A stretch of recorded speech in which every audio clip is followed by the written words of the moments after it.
What if Sirius was tired of Snape snooping? What if Sirius tried to play a prank that went a little too far? Let's explore this magical Harry Potter what if. The Great Hall was growing fuller and busier as students made their way into the large room for dinner. Food had only been on the table for 20 minutes, and Remus Lupin had already finished his meal. He quickly began stuffing his things into his bag. "Remus, calm down. You still have time." James tried to ease his friend's nerves. "I still have to take my stuff back up to the dorms." Remus shoved a piece of parchment, what was meant to be an essay due in a couple days, into the bag, not caring if it was crinkled. "Why don't you leave that with Sirius and I'll walk you?" James set his utensils down. "But James..." Remus seemed hesitant. "It's fine." He took the backpack from his friend, setting it back down on the bench. "Sirius, Peter, watch our stuff. I'll be right back." "Thank you, James." Remus let out a sigh of relief as the two stepped out into the hall, starting towards the door to the courtyard. It would take Remus nearly 30 minutes to get through the secret passage into the Shrieking Shack, which only left him an extra 20 minutes. "You don't have to be so nervous all the time. You know you have everything under control." James tried to reassure his friend. "I'm not in control at all, James, you know that." "Not in that sense. But you are always secluded and you've never hurt anyone. It's been 5 years now and you've never hurt anyone." James kept his tone light, trying his best to prove that everything was fine and this was nothing more than an inconvenience. "Dumbledore never would have allowed you to be here if he thought you were a problem." The two stopped walking, standing just outside the range of the Whomping Willow. Thankfully, because the rest of the students at the school were settling down for dinner, there was no one out and about to see what the two were about to do. James found a small rock on the ground, tossing it up in the air and catching it with the same hand. He gave Remus a small nudge before launching the pebble towards the tree. With ease, thanks to the fact that he had done this many times before, the rock bounced off a knot in the trunk of the tree. The Whomping Willow now stood still, motionless as the two students grew closer and into its territory. It would normally be trying to crush the students or anything else that had gotten that close to it. However, thanks to the charm, when the knot on the tree is hit, the tree remains still long enough for someone to slip into the secret passage beneath its trunk. "Do you need anything, Rem?" James questioned. "Thanks for walking me, but I'm fine." Remus shook his head. "I should be back in the dorm tomorrow night." "Don't be silly. I'll be here in the morning to help you up to the hospital wing." James patted his friend's back. "What time does the moon set?" 5:55. Remus couldn't help but smile. "I'll be back in the morning." James gave him a small nod before motioning for him to head down the secret passage. "Where do you think they're off to?" Snape rolled his eyes as he watched Potter and Lupin exiting the Great Hall. "Those four are always up to something. I know he used to be a jerk, but Potter isn't that bad. You don't have to like him, but maybe you should stop obsessing over them." Lily didn't bother looking up from her textbook. "They sneak out at night all the time, they goof off in class, and there's something wrong with Lupin." Snape began to fill his plate for dinner. "He gets sick a lot." Lily shrugged. "He told you this?" Severus was skeptical. "And he's always sick the day after a full moon. That can't be a coincidence." "Well, we're in classes together since we're in the same house." Lily rolled her eyes. "According to our divination or astronomy professors, the full moon can be blamed for a lot. He was looking pretty pale today, so I'm sure he's going up to the hospital wing." "You don't always have to defend them." Severus rolled his eyes again. "And you don't always have to be thinking about them. Sure, Potter and Black are idiots, but Lupin is really nice." Lily grabbed her book from the table. "I'll be back in a little bit. I told Elena that I would help her with her history classwork." Severus Snape returned to his dinner, trying to think about anything else. He also had to work on his history work and an essay for defense against the dark arts. However, he couldn't move his thoughts from what Potter and Lupin were up to, and it was rare to see the group of four away from each other. "You are so right, Snapey." Sirius Black plopped himself onto the bench beside the Slytherin. "We do sneak out too much. We should really adjust our behavior or we're never going to graduate from here." Go away, Black. Severus brushed off the Gryffindor. You know what you should do, Sirius continued anyway. Follow James and Remus tonight, see where they go. Then you can catch them out of bed, and if Professor McGonagall knew where they were sneaking off to, she could make sure that no one else does. What's in it for you? You'd get in trouble too. You know I think James is a bit of a prick. He goes too far sometimes. If you caught him out at night, he'd get detention instead of me. Sirius paused for a moment, watching as Severus thought to himself. He had gotten the idea planted in his classmate's head. He knew that Snape would be unable to help himself, and his curiosity would get the better of him. There's a secret passage under the Whomping Willow. You should see where it goes, Sirius said with a small smirk. Just hit the knot in the middle of the trunk, and the tree won't attack you. Sirius jumped up from the bench, heading towards the entrance to the Great Hall with both his and Remus's bag over his shoulder. He knew that James wouldn't get into any trouble.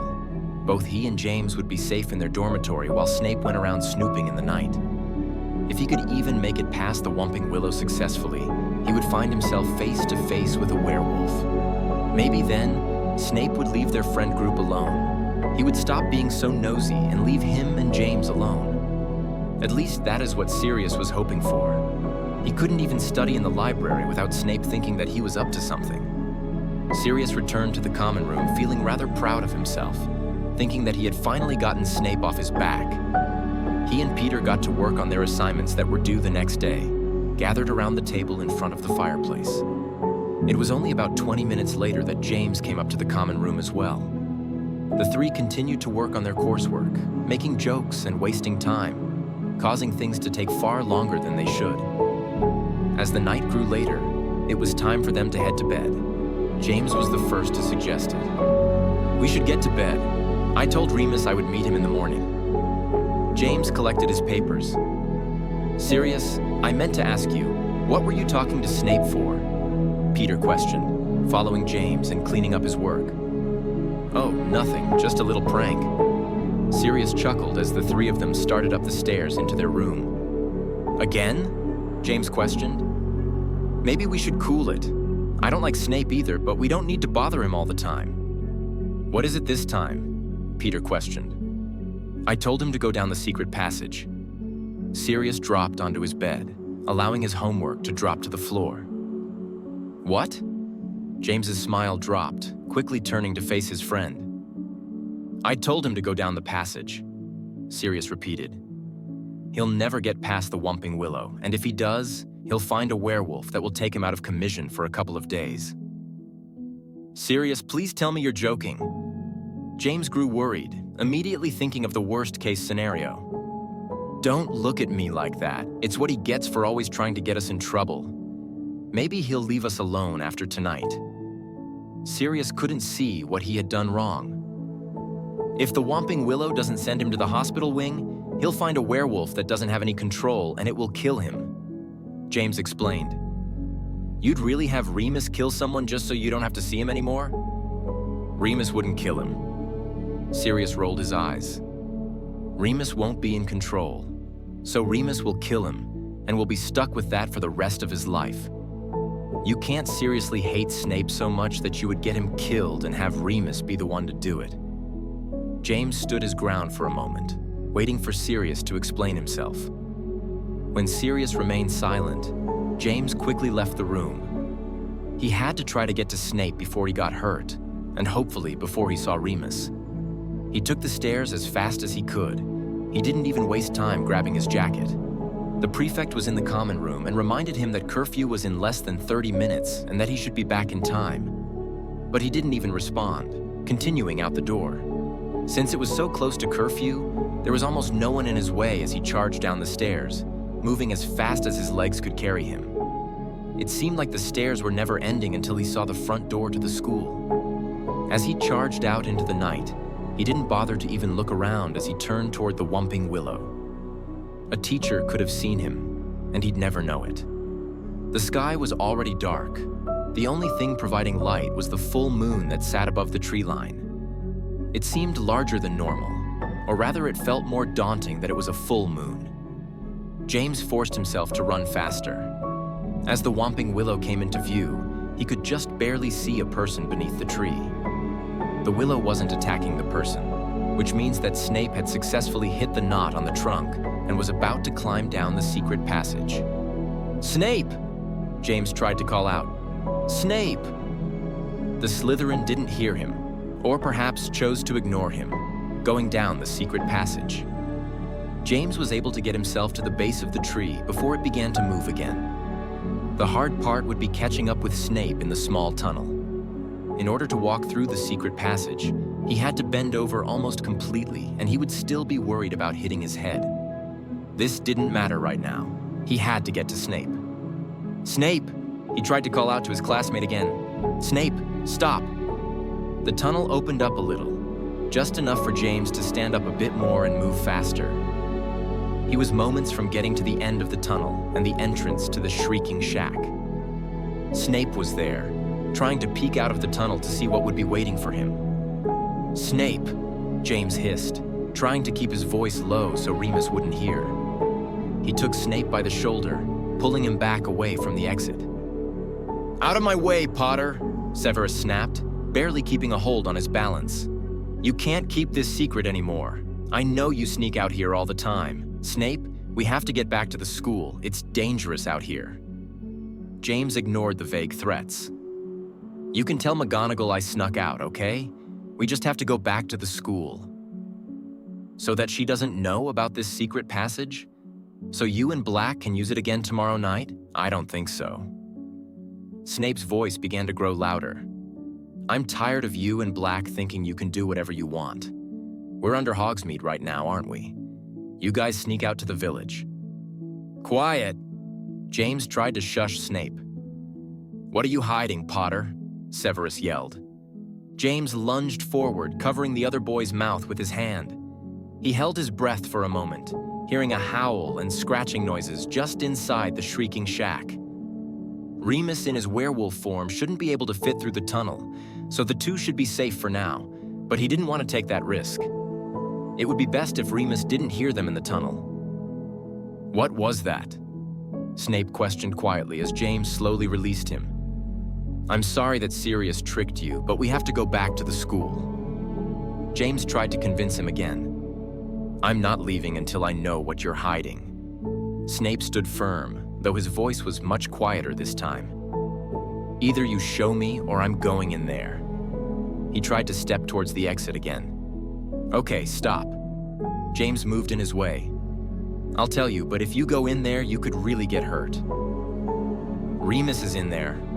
James took a deep breath, not sure how to talk about this outside of the group. "He comes out here every month so that he doesn't hurt anyone. He's a werewolf. That's why he's sick all the time."